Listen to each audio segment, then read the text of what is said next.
Christian business owners, this is a topic that you have probably thought about many, many times. Maybe you've made the decision to begin tithing on the revenue of your business and not just your income or your owner's withdrawal from the business.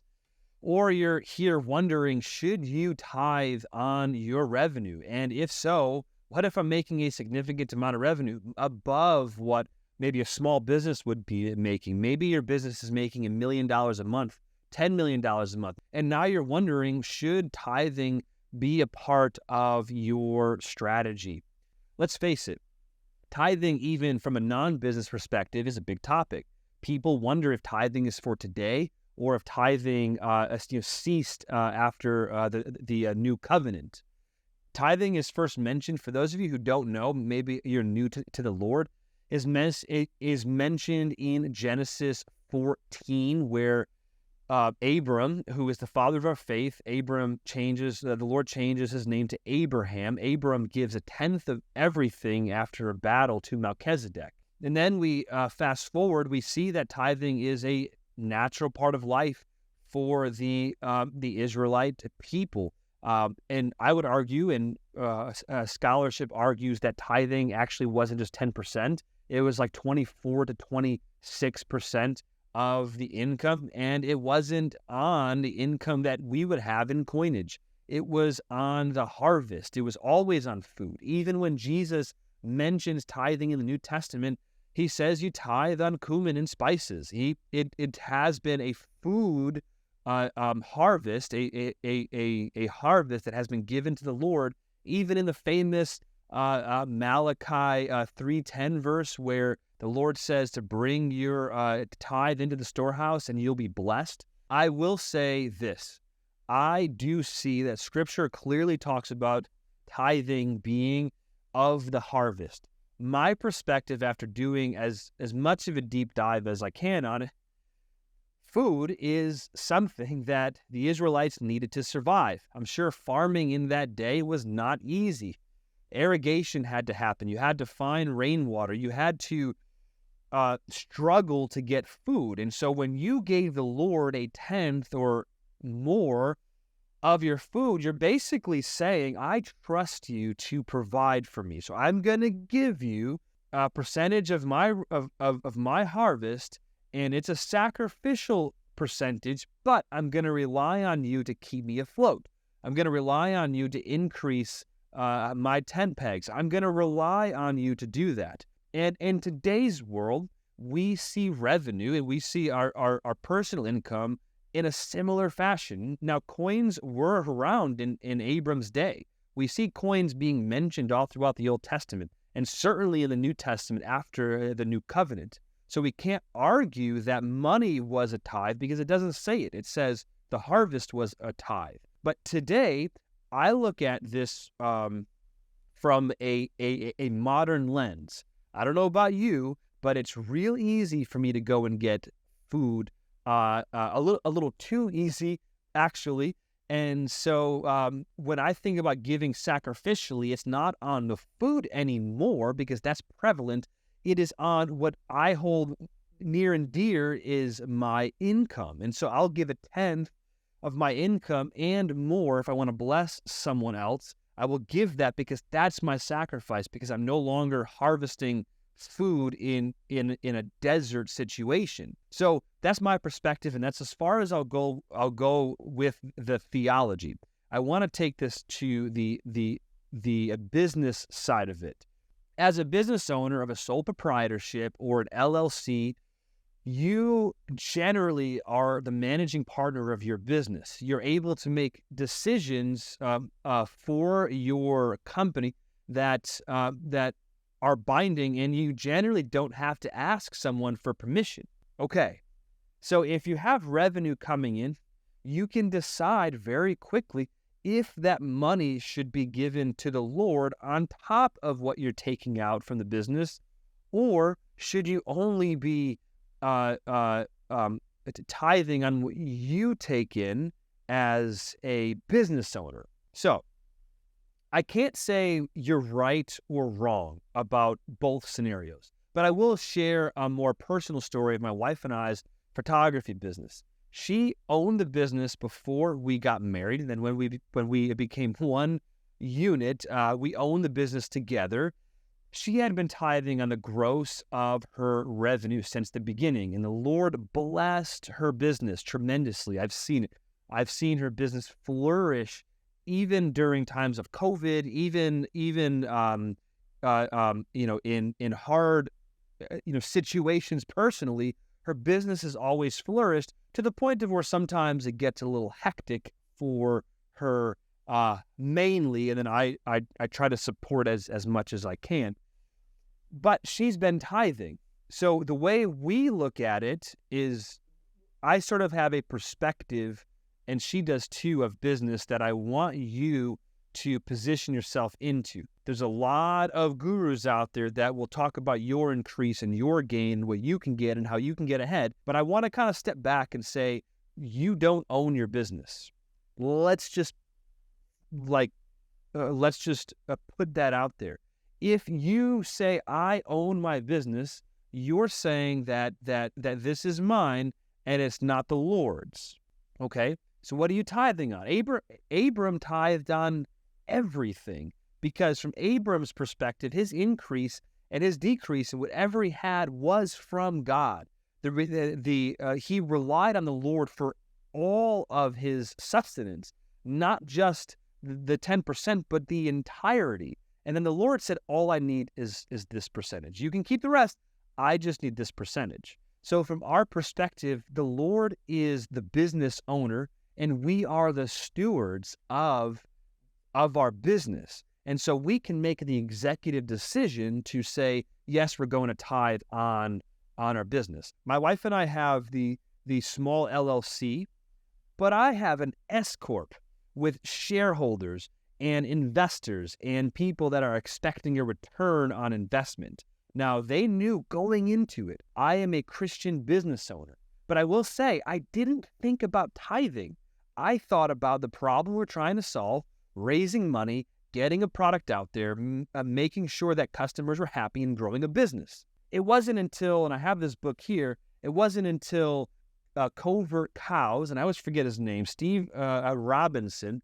I read his book on the early days of Chick-Fil-A that my perspective shifted. When you're running a company that has shareholders, you cannot make decisions in a snap. You have to convince people that tithing is a good thing. So I want to take a step back before I get into how you can work to convince your shareholders that tithing is important. And I want to just talk about the philosophy. You're probably already tithing on your personal income, but now you're dealing with a company. And this company has to feed other people. It has to keep growing. You probably have a reinvestment strategy and a rate that says this percentage is going to be dedicated to the reinvestment in the company. 10% of revenues, especially if you're doing $1 million a month, is $100,000 a month. It's almost impossible to say, well, I tithe on the gross of my income, so I might as well tithe on the gross of my business's revenue. Well, as a business owner, and if you don't know, I'm going to educate you a little bit. You have a whole litany of expenses just on your gross margin before you even get to the G&A. So you have to cover a lot of costs. So if you're deciding, okay, I'm going to do something crazy, and I'm going to go out and give a tenth of my income to the Lord, and I'm going to do it on the gross revenue, you may have to do some thinking. I don't believe, and I will say it. I'm moving my mic. You're not going to find in any of these pages a direction that says you must tithe on your business's revenue. It's not in here. It doesn't exist in the Bible. So right now we're sort of taking the principle of tithing and putting it into a business perspective. That means there's no biblical precedent necessarily for tithing on your business's revenue. So when you're thinking about tithing on the gross or the net, don't feel pressured to tithe on the gross, because I don't think it's a reality. You have a responsibility to your shareholders. You have a responsibility to the growth of your business.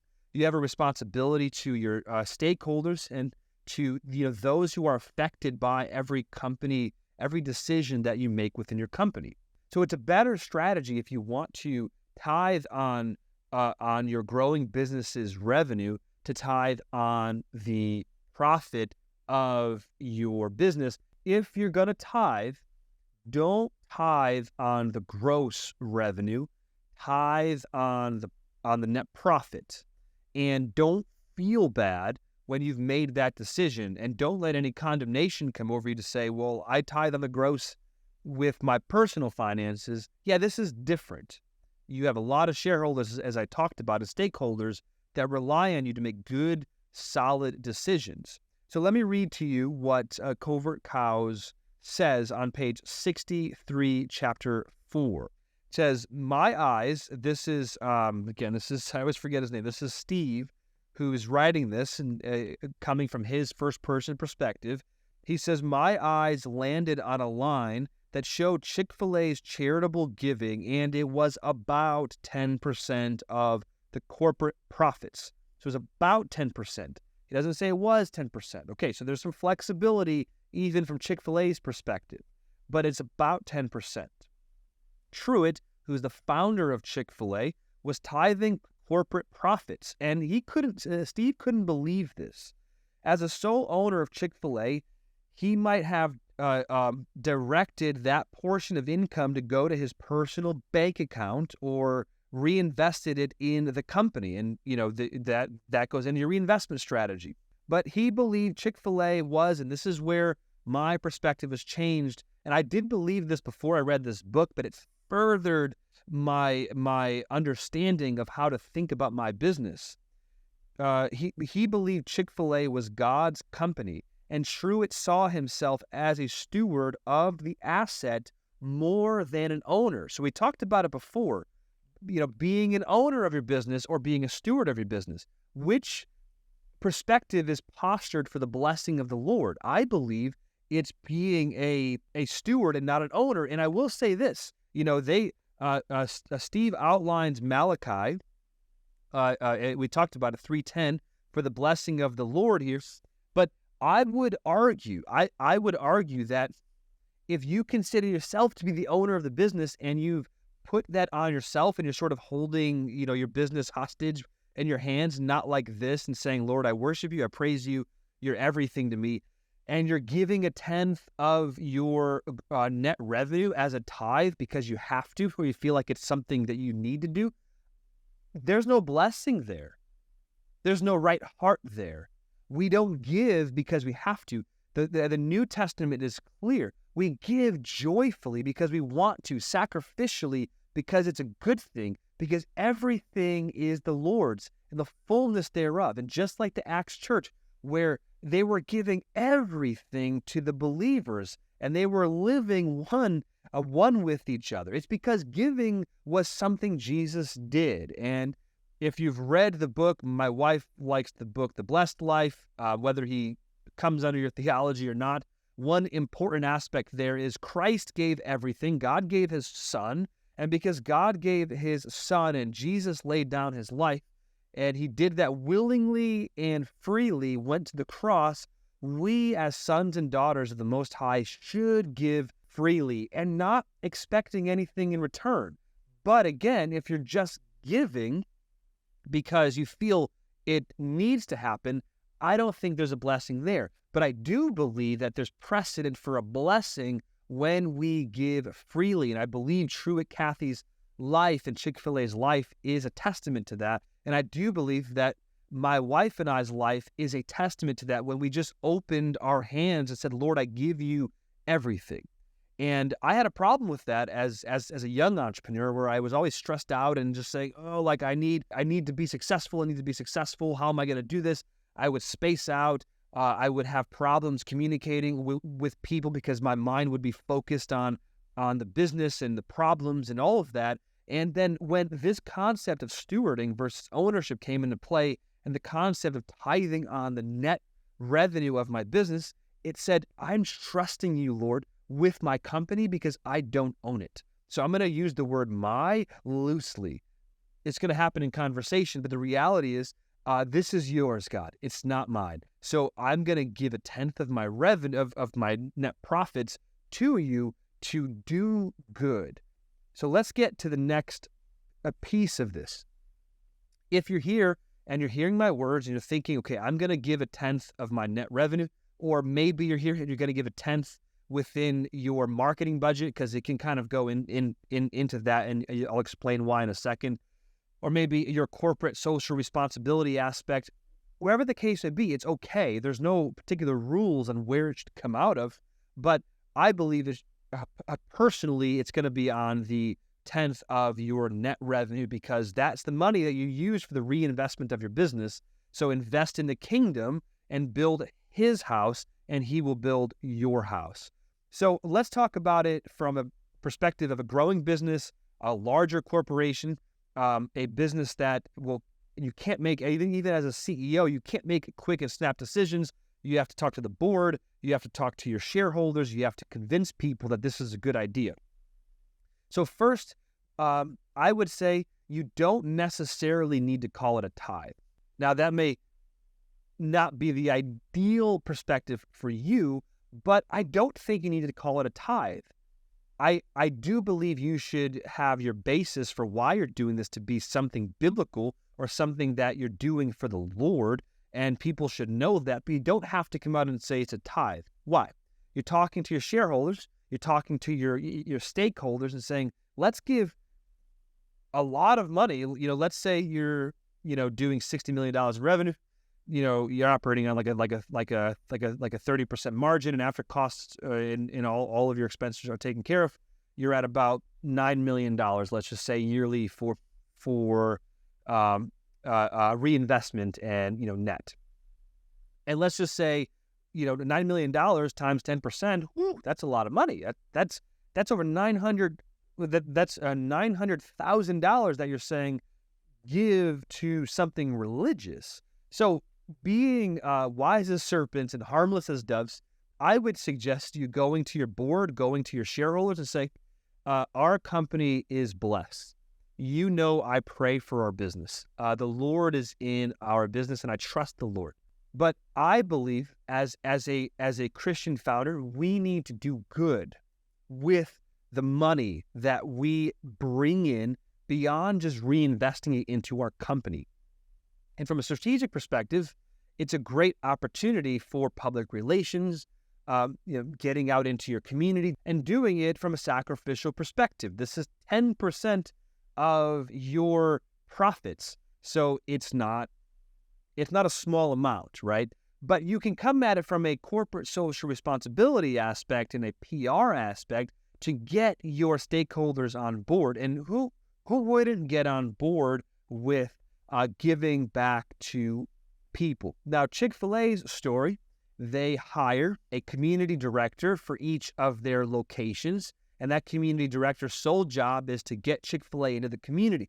And I do believe that they use this 10% to donate, but also to take care of community things. And what does it do? Each Chick-fil-A becomes an epicenter for community development and community growth and good things that happen in the community. I know Interstate Battery. They don't say specifically on their website that it's a tithe, but I want to reference what Interstate Battery says, and they're a Christian-owned business.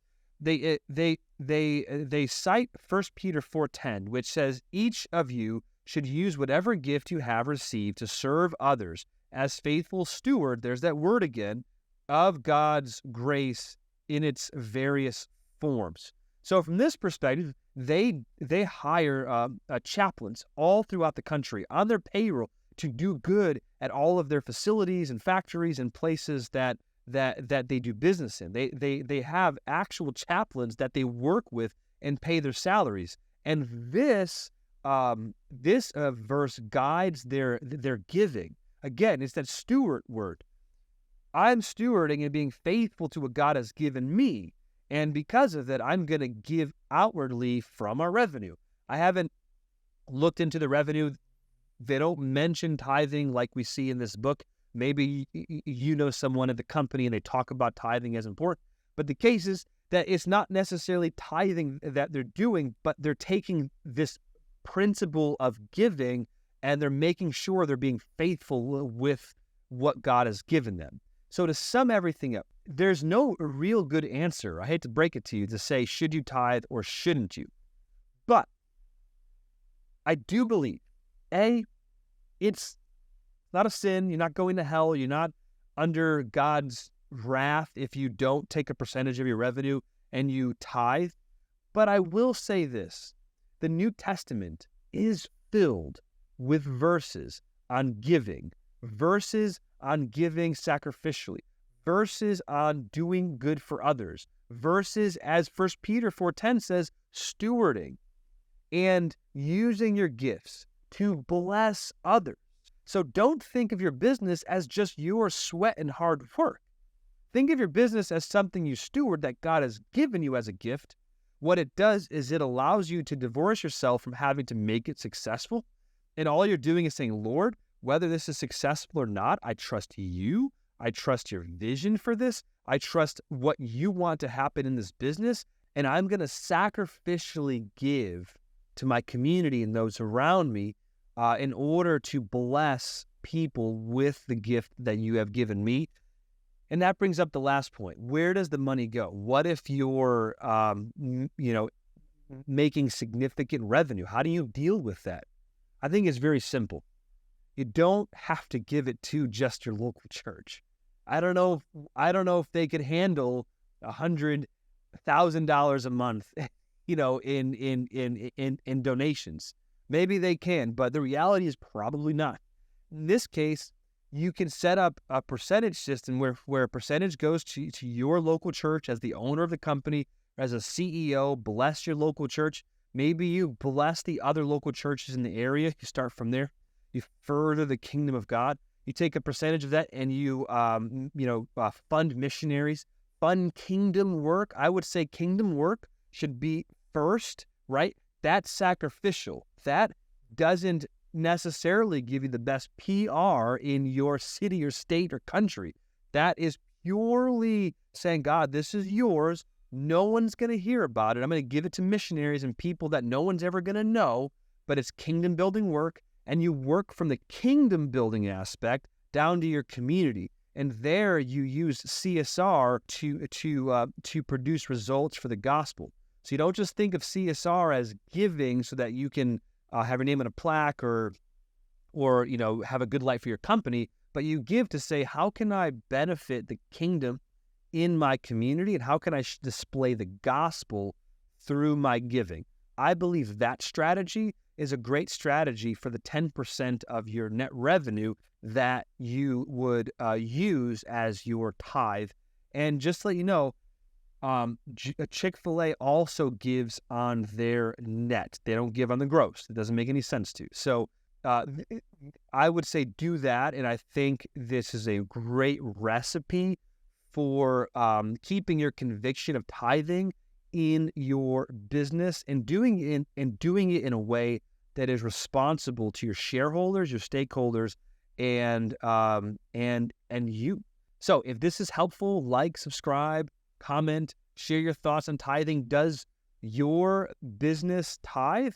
Are you someone who's been thinking about tithing and you have an opinion on it? Drop a comment below, like, subscribe, and share, and help this channel grow. We want to be a benefit to you as the Christian business owner, and we want to help you keep your Bible in your business.